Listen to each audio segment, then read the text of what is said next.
Dans cette formation Excel, nous allons construire un outil simple permettant de repérer instantanément la disponibilité des salariés dans un calendrier présenté à l'écran. En fonction des semaines surlignées, le Team Manager saura sur qui il peut compter et comment construire ses équipes. Illustration, pour une année définie, le chef d'équipe désigne un premier nom de salarié et instantanément, dans des jeux de couleurs qui lui sont associés, sont repérées les dates pour lesquelles ce salarié est indisponible pour des raisons de congé payé ou encore de RTT, voire d'absence inopinée. Il peut, de même, recouper ce critère avec un autre salarié, comme par exemple le nom bombeur, et dans des jeux de couleurs qui lui sont aussi associés, des nuances de couleurs, il peut repérer instantanément quelles sont ces indisponibilités. Notez d'ailleurs que lorsque ces périodes sont conjointes, elles sont repérées sur fond noir avec un texte clair, très explicite donc pour le Team Manager.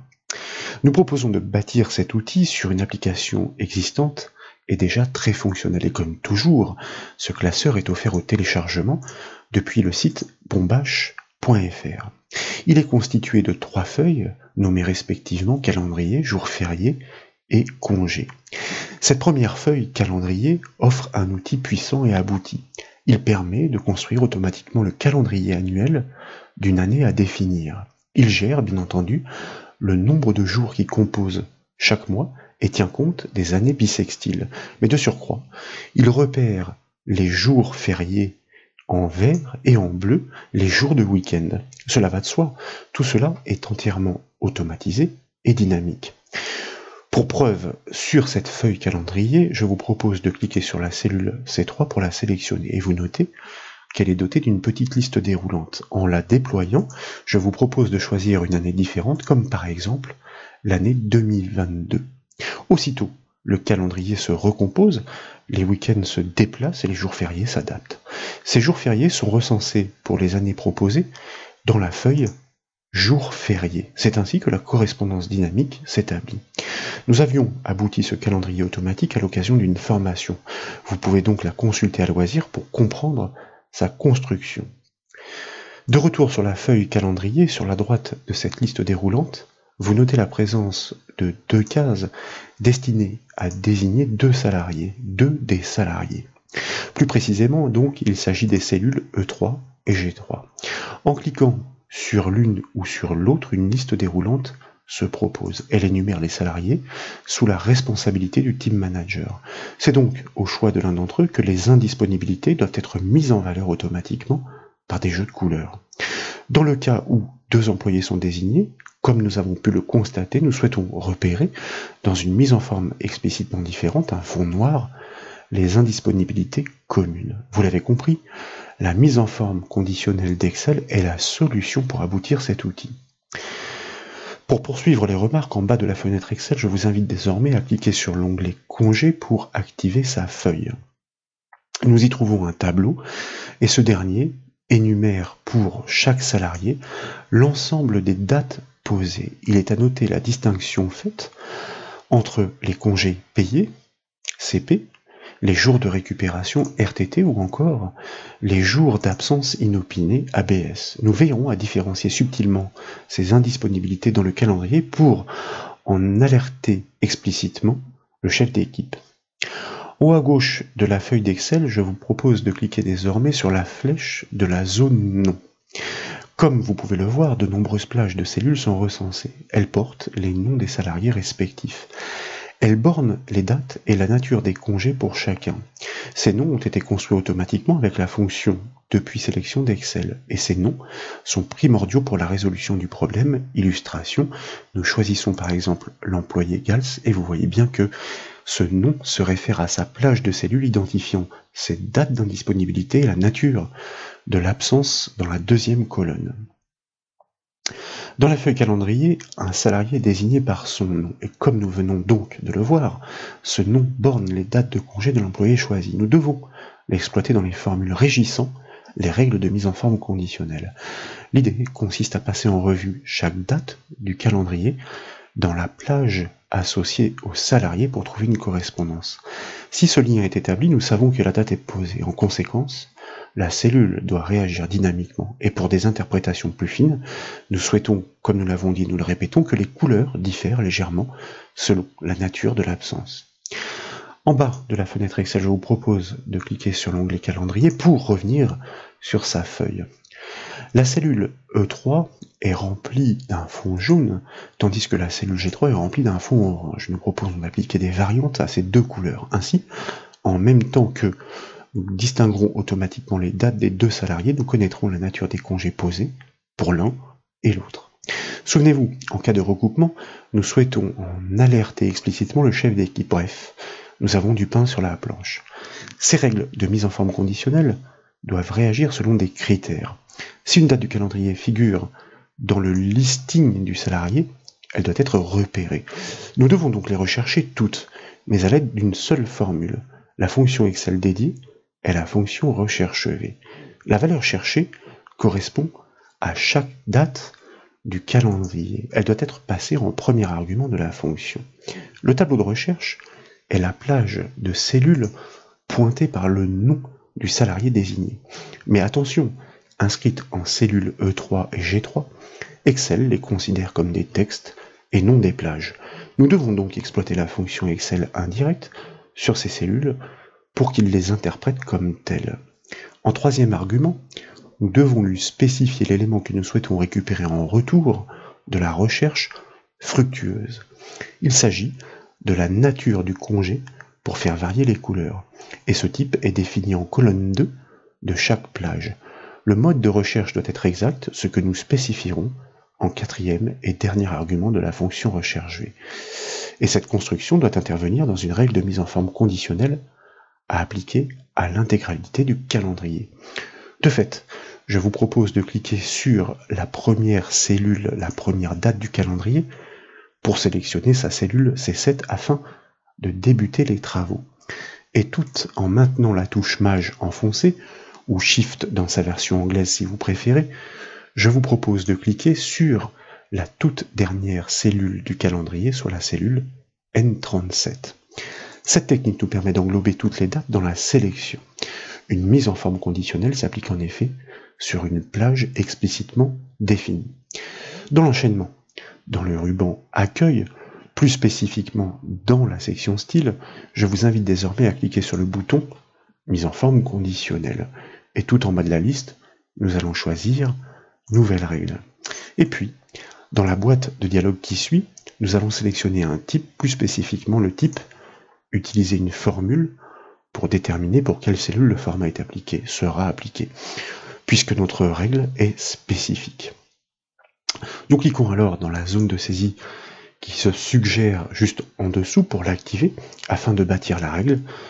Nous l'initions avec le symbole égal, et dans l'enchaînement, nous tapons le nom de la fonction de recherche, soit recherche V, suivi d'une parenthèse ouvrante pour accueillir ces arguments. Nous devons spécifier l'élément recherché, il s'agit de la première date de ce calendrier, soit la cellule C7 qui apparaît totalement figée. C'est pourquoi nous allons ensuite enfoncer 3 fois de suite la touche F4 du clavier pour éliminer tous les dollars. En effet, cette cellule ne doit pas être figée. Une mise en forme conditionnelle résonne chronologiquement, de la première à la dernière cellule sélectionnée. Toutes les dates doivent être comparées au congé. Elles doivent donc toutes être passées en revue. Et donc, cette cellule ne doit pas être figée. Ensuite, je vous propose de taper un point-virgule pour passer dans l'argument du tableau de recherche.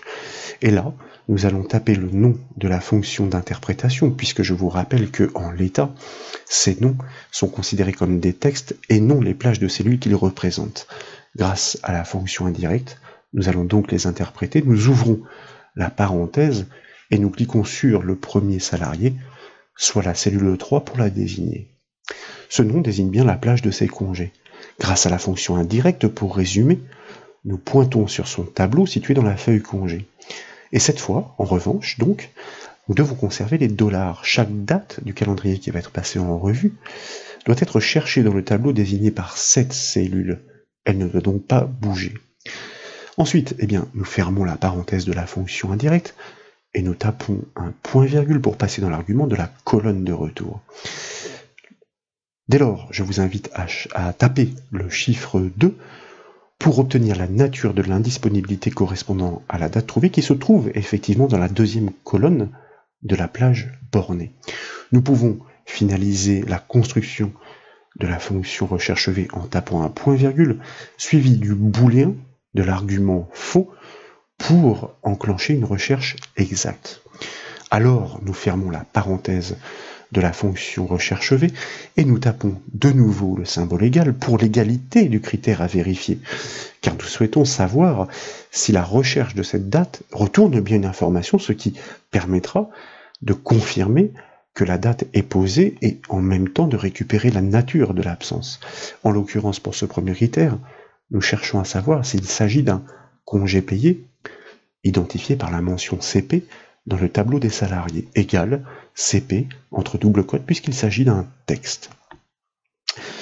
Nous recherchons donc la date en cours d'analyse dans le calendrier. Si elle est trouvée que la mention en regard est CP, nous savons que le salarié est absent, plus précisément au congé payé. Dans ces conditions, nous souhaitons faire ressortir la cellule dans un jaune soutenu. Il indiquera visuellement la nature de l'absence. En l'occurrence, un congé payé peut difficilement être remis en cause et déplacé par le chef d'équipe. De fait, je vous invite désormais à cliquer sur le bouton Format et dans la nouvelle boîte de dialogue qui surgit, activer l'onglet Remplissage. Et dans la palette de couleurs, nous allons effectivement choisir un jaune soutenu, c'est-à-dire une nuance de couleur qui correspond bien au salarié désigné, et nous allons valider ces réglages en cliquant sur le bouton OK de la boîte de dialogue.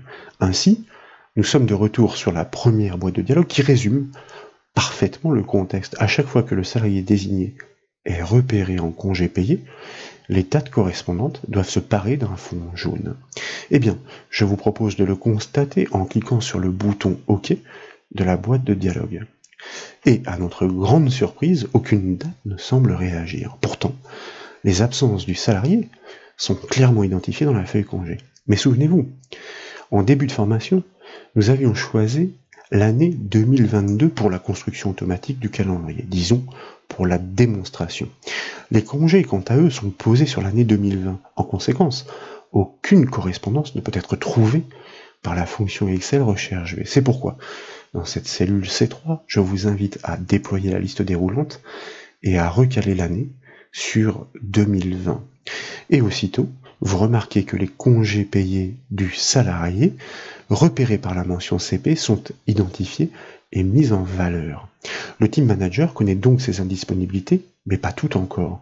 Nous devons, selon le même procédé, repérer les RTT et les absences inopinées. Pour ce premier salarié, nous devons créer deux règles quasiment identiques. Seule la valeur de retour à observer change. RTT dans le premier cas et ABS dans le second. En prenant soin donc de bien désigner intégralement de nouveau l'ensemble du calendrier de sa première à sa dernière date, donc je vous propose de construire ces deux nouvelles règles, ces règles dérivées, pourrions-nous dire. Et pour ce faire, la méthode la plus simple consiste à cliquer sur le bouton mise en forme conditionnelle, effectivement, à choisir tout en bas de la liste gérer les règles. Je vais sélectionner celle que nous venons de construire, cliquer sur le bouton modifier la règle pour une bonne et simple raison. Je vais me permettre de copier sa syntaxe pour pouvoir, après avoir cliqué sur le bouton annuler, créer une nouvelle règle qui va emprunter la même syntaxe après bien sûr avoir défini le type que je vais donc coller pour seulement avoir besoin de modifier le critère d'égalité, en l'occurrence de faire la correspondance ici avec la mention RTT. Et dans ce cas, comme nous le disions, nous choisissons de lui associer un remplissage jaune pâle. Ce que nous faisons en cliquant sur le bouton format, en choisissant la couleur dans l'onglet remplissage et en la validant. Ces absences peuvent se moduler facilement. Le chef d'équipe en aura ainsi l'indication visuelle instantanée. De fait, nous validons cette règle Nous en créons une nouvelle dans la foulée, après avoir défini le type, que nous collons. Il s'agit cette fois de faire la correspondance avec la troisième et dernière mention, ABS, que nous allons cette fois associer grâce au bouton format à un jaune foncé. Si elle a été posée en dernière minute, cette absence inopinée, cela signifie qu'il s'agit d'un impératif très difficile à déplacer pour des histoires d'organisation. Nous allons donc valider et ensuite appliquer, et vous constatez qu'instantanément, effectivement, ces couleurs surgissent. Nous devons maintenant réitérer le même procédé pour créer 3 règles de mise en forme conditionnelle associées au second salarié, celui de la cellule G3. Donc, nous devons adapter le tableau de recherche en deuxième argument de la fonction recherche. Nous conservons la boîte de dialogue active, nous cliquons bien sur le bouton nouvelle règle, nous choisissons utiliser une formule, je colle la syntaxe comme précédemment, et effectivement le tableau de recherche n'est plus E3 mais G3, et lorsqu'il s'agit d'un congé payé, eh bien comme nous le disions, nous allons associer une couleur, une nuance de couleur qui est propre au salarié, en l'occurrence un orange soutenu, que nous validons dans un premier temps, et nous cliquons sur le bouton OK dans un deuxième temps. Nous allons effectivement combiner ces règles, j'aurais d'ailleurs pu prendre soin de la copier préalablement afin d'éviter de devoir à chaque fois adapter la cellule G3 qui permet de désigner la plage de recherche, pour cette fois-ci faire la correspondance comme précédemment d'ailleurs, avec la mention RTT, et dans ce cas, comme nous l'avions dit, cette fois-ci je vais la copier, eh bien il s'agira bien d'un orange, la couleur associée au salarié, mais clair, que nous validons par OK une première fois, et par OK une deuxième fois. Et enfin, la dernière règle, toujours sur la base d'une formule, donc que nous collons sur la plage de cellules du salarié pour faire la correspondance avec la mention ABS. Dans ces conditions, comme nous l'avons défini, nous associons un orange foncé que nous validons une première fois, une deuxième fois, et nous pouvons appliquer ces règles qui, pour l'instant, ne font réagir absolument aucune couleur du deuxième salarié pour la bonne et simple raison qu'il n'est pas désigné, mais si effectivement nous choisissions un deuxième salarié, constatez qu'instantanément, eh bien ces congés payés ressortent dans la même couleur et en fonction des nuances qui sont proposées, eh bien nous pouvons repérer instantanément que des RTT sont aussi posés. Dans le contexte actuel, en revanche, il existe une hiérarchie dans les règles posées. Si d'aventure des périodes se chevauchent, c'est la dernière règle posée qui prend le pas sur les autres. En d'autres termes, l'un des deux salariés n'est plus identifié dans sa couleur. Pour pallier le problème, je vous propose donc de créer une dernière règle. Elle consiste à vérifier si dans le même temps, la date du calendrier est identifiée dans les absences du premier et du second salarié. Il faut donc recouper deux recherches. C'est la fonction Excel et qui permet de combiner les conditions.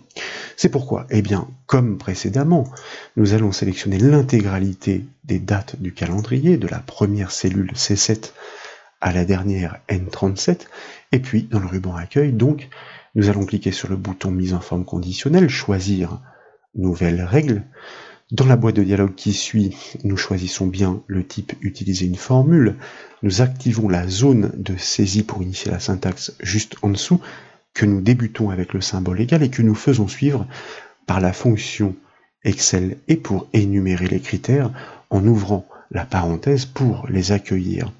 Et donc, eh bien, je vais me permettre de coller le bout de syntaxe que j'avais précédemment prélevé pour premièrement faire référence au premier salarié.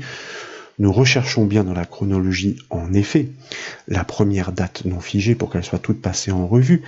Dans le tableau de recherche correspondant au premier salarié, on va dire défini, représenté par son nom, donc la cellule E3, nous souhaitons l'information de retour située en colonne 2, avec une recherche exacte, cette fois, peu importe la mention.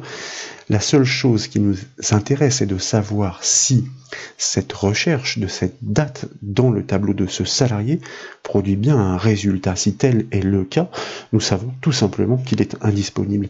Et dans le même temps, point virgule, puisque nous énumérons les conditions, eh bien nous souhaitons savoir, et donc là encore je colle la syntaxe, de la recherche toujours de cette première date non figée.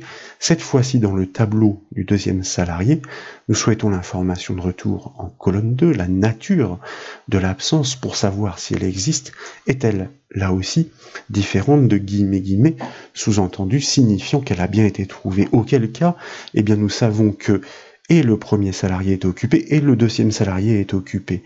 Nous devons fermer la parenthèse de la fonction et qui englobe ces deux conditions, suite à quoi nous devons associer le format explicitement différent qui permettra d'alerter le chef d'équipe, le team manager, sur le fait que les deux, pour une période bien définie, sont pris en même temps. C'est pourquoi nous cliquons sur le bouton format.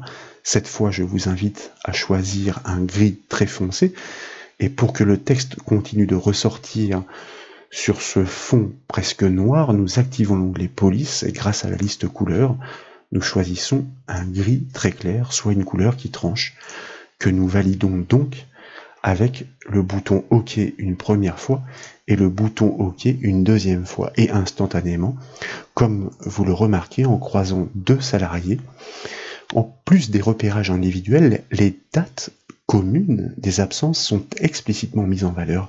Le chef d'équipe n'a plus qu'à recueillir l'information. Voilà donc pour ces démonstrations, j'espère qu'elles vous ont plu.